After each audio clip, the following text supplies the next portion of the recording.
violence and other kind of violence. Get away! I could be at work, at school, in my car, I can still get shot by the police, but I can get shot anywhere. So it is what it is.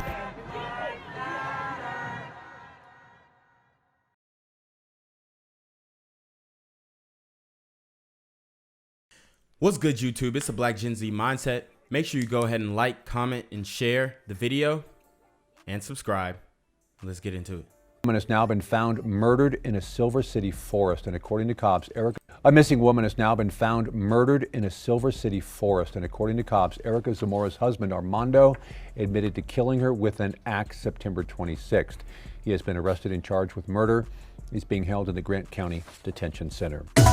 So this guy, Armando, they caught him because his ankle monitor led the police to the destination. So basically, he was on some type of parole, which I keep telling you guys about these guys who are getting out on bond or bail, you know, with violent crime, violent criminal history, maybe priors.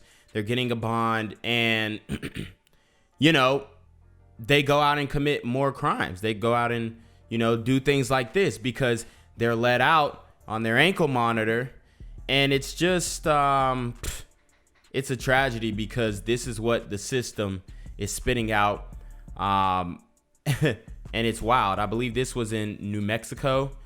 And the fact that this guy is on an ankle monitor, you know, really tells you what you need to know about the type of person that he is. Not saying that everybody on an ankle monitor is a bad person, but that in concurrence with, you know, doing what he did, you know, murking his wife, whatever, turning her TV off, if you will.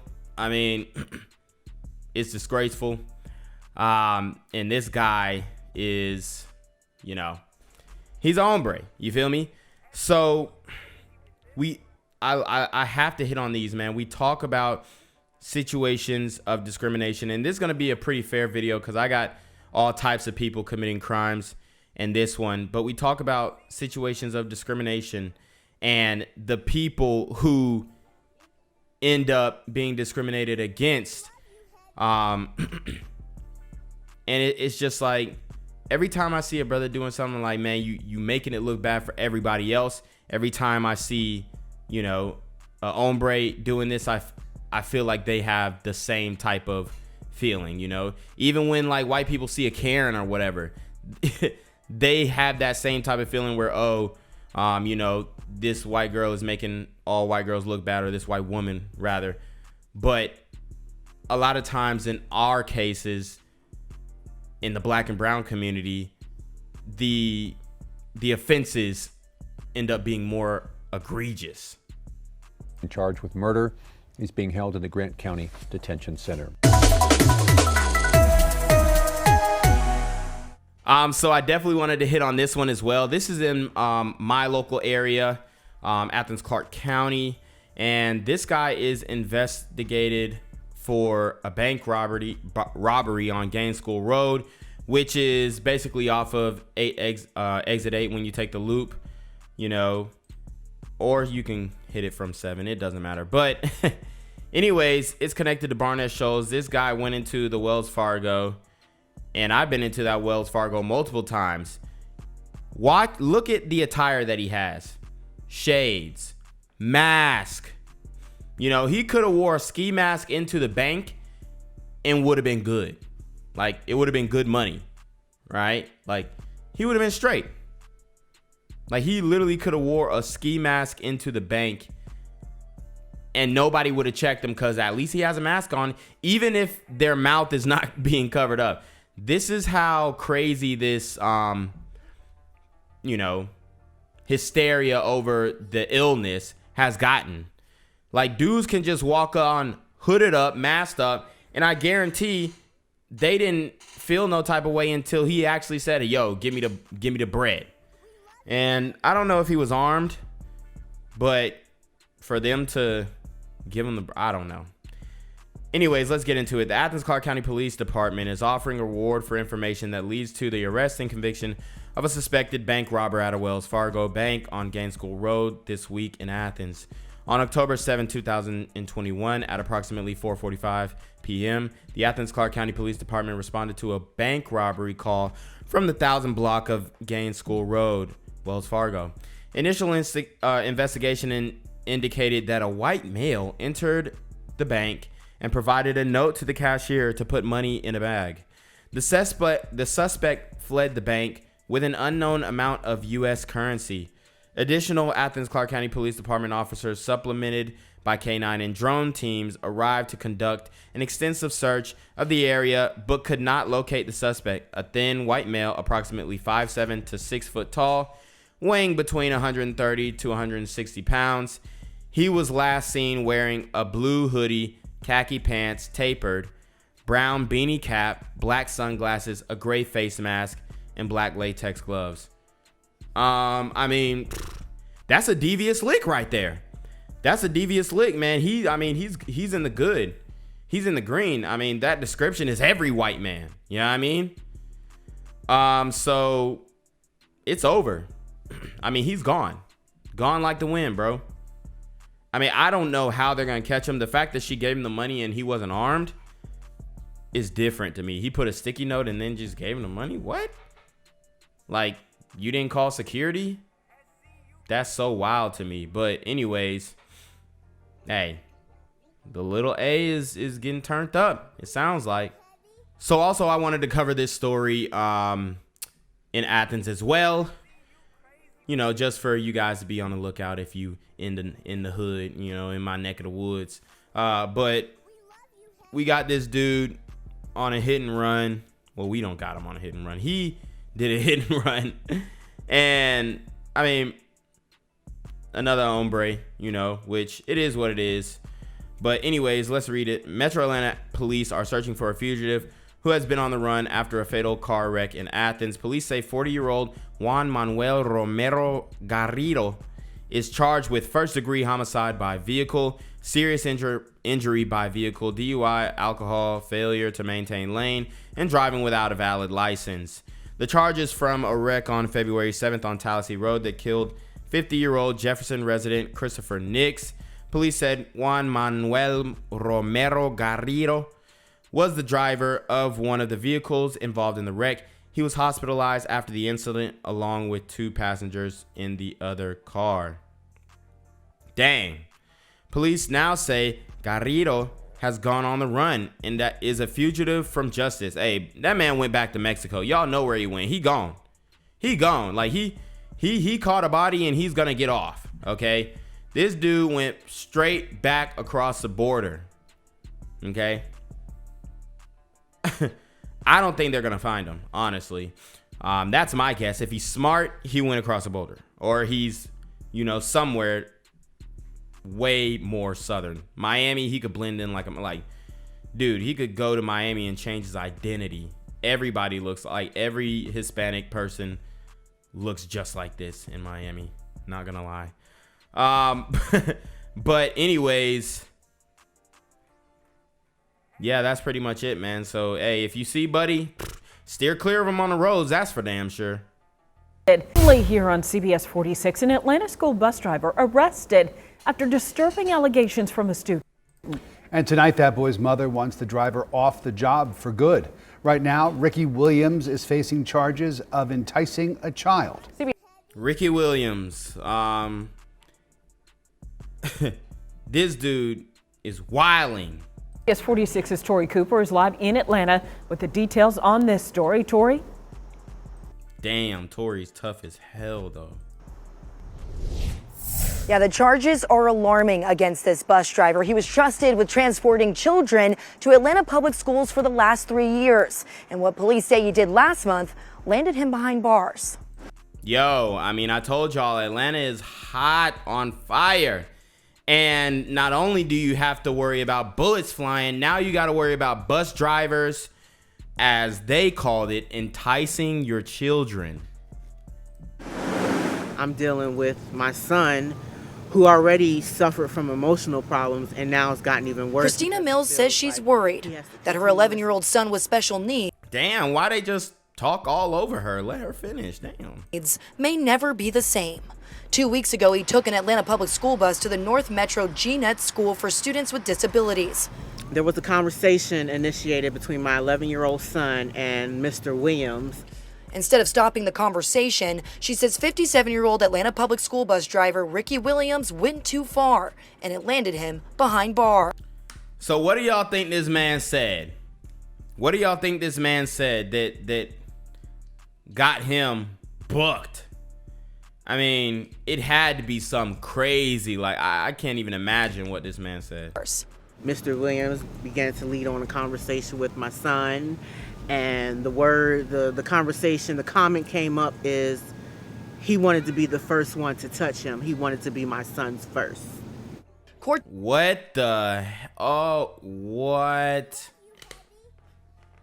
Yo, this man, grown as, I mean, how many people do you think? How many kids do you think this man like has really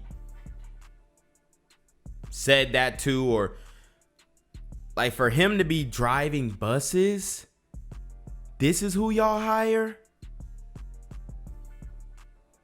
I mean, did he have any priors? Like, what? This man's dog different. This is Atlanta, y'all, and this is why with the Rainbow Street and all this stuff that they're trying to promote, this type of stuff is, I'm telling you, they're trying to open it up to where this type of stuff is accepted. Now, they did something about it, which is good. If this mother would not have been, you know, involved in her child's life, she wouldn't have known this. Like, if she was a negligent mother, doesn't ask you, you know, when you come back from school and your mom would be like, yo, you know, how well, she don't say yo, but, you know, how was your day at school? Da-da-da-da, whatever. The small, like, that type of stuff. If the mother didn't catch this, yo, this could have got way uglier. Document show Williams landed him behind bars. Mr. Williams began to lead on a conversation with my son, and the conversation, the comment came up is he wanted to be the first one to touch him. He wanted to be my son's first. Court documents show Williams was arrested on felony charges for enticing a child for indecent purposes last Tuesday. Detectives at the Atlanta Public School Police Department say video and audio recorded from the school bus surveillance camera show Williams made sexual comments to a student on September 23rd. Wow, no cap. I want to see that audio, or hear the audio, or see the video. And like, bro, how does that even come up? Like, I used to ride the school bus, and you know, I pretty much, the bus driver, I'll just say, hey, how you doing, Miss Arnold, or something like that, you know, like something simple. But nothing. I mean, how does that even come up in conversation between you and the child? That's wild. But Mills says the comments didn't stop there. 2 days later, my son came to me and was like, oh yeah, Mom, I have Mr. Ricky's email. Emails shared with CBS 46 show that the same day as the alleged conversation on the bus, Mr. Ricky allegedly sent messages to her son saying, quote, forget everything we talked about. Also, I will pick you up at your regular time, 7:06 a.m. The day before he was arrested, he also allegedly sent this message. No. Yo, this man was caught red-handed. Bro was caught red-handed. Yo, he gotta do a stint, bro. He gotta sit down I'm thinking for a 10-ski or something. Saying, quote, I lost my job over you. My heart is broken right now for my son, okay? And as of right now, I feel let down by Atlanta Public School System Transportation. Why didn't they let her finish, man? Look, she was let down. She was let down. They literally have a predator working on the school buses, Wow. Now, Williams bailed out of jail on Saturday.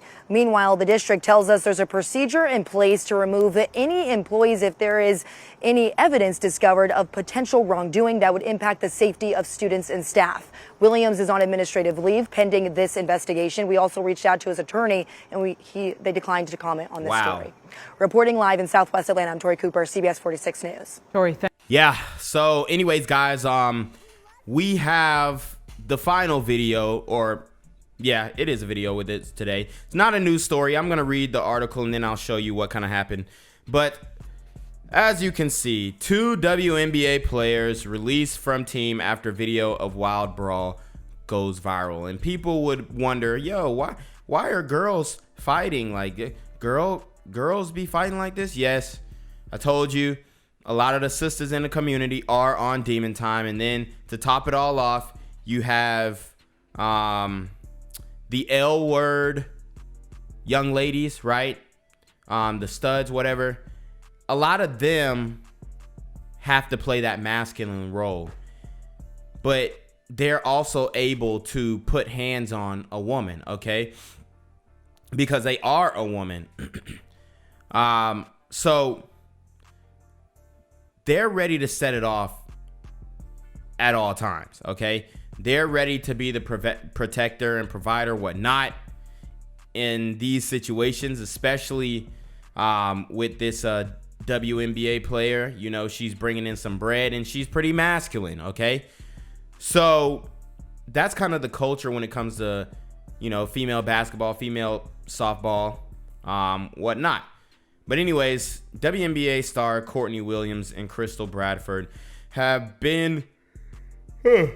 both been released from the Atlanta Dream. Williams, a point guard who helped to revive the struggling Atlanta franchise, was the number 8 pick in the 2016 draft, was embroiled in a wild brawl that was caught on videotape. And she's lucky that that brawl didn't end in gunfire. And even more problematic, Williams posted the video of herself in the fight along with 2 teammates. See, and the reason why she posted that video is because in the black community, you get stripes for getting in fights. You get stripes for beating up on people. You get you get stripes for, you know, getting into dangerous situations and coming out seemingly on top. Well, in this case, she didn't come out on top because she, subsequently ruined her own career. And it's word to me that her team actually knew about the fight, or the management and her team actually knew about the fight before she posted it, and I guess they were trying to just keep it quiet. Then she felt like, oh, I didn't get any consequences when when the news got out that the team knows, so I'm just gonna post it and get props from all the people telling me that, hey, I can fight on social media. That, I guarantee that's her mindset. After a YouTube video surfaced of her getting into brawl on the streets in Atlanta, the fight went viral on social media. The video shows Williams and teammates Crystal Bradford and Kalani Brown, a former center who played for the team. They got into an altercation with a group of women. The players are seen throwing several punches near a food truck outside an Atlanta club. All right, so I'm gonna show you guys a video. Hopefully, I don't think there's any gore or anything like that, so let's get it. It's a small screen. Let me see if I can zoom in. Nope, it's not gonna let me do that anyway. Oh, this shit crazy. Okay, so as y'all can see, it's a big, tall woman. These women are really tall. Like I said, they're lucky that the fight did not end in gunfire, because at the end of the day, if you are in the community,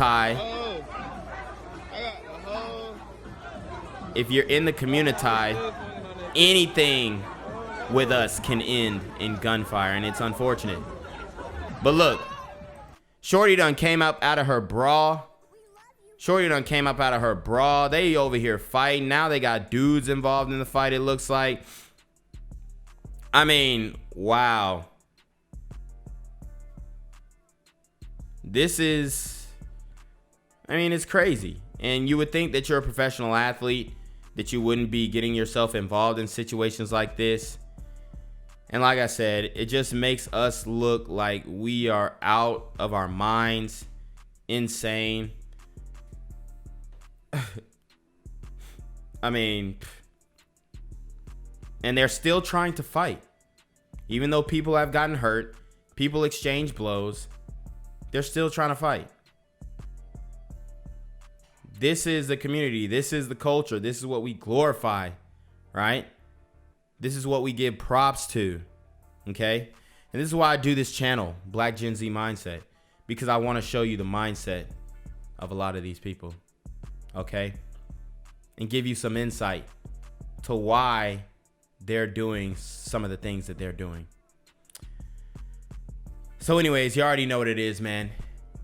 It's the Black Gen Z Mindset. Till next time. Gang violence and other kind of violence.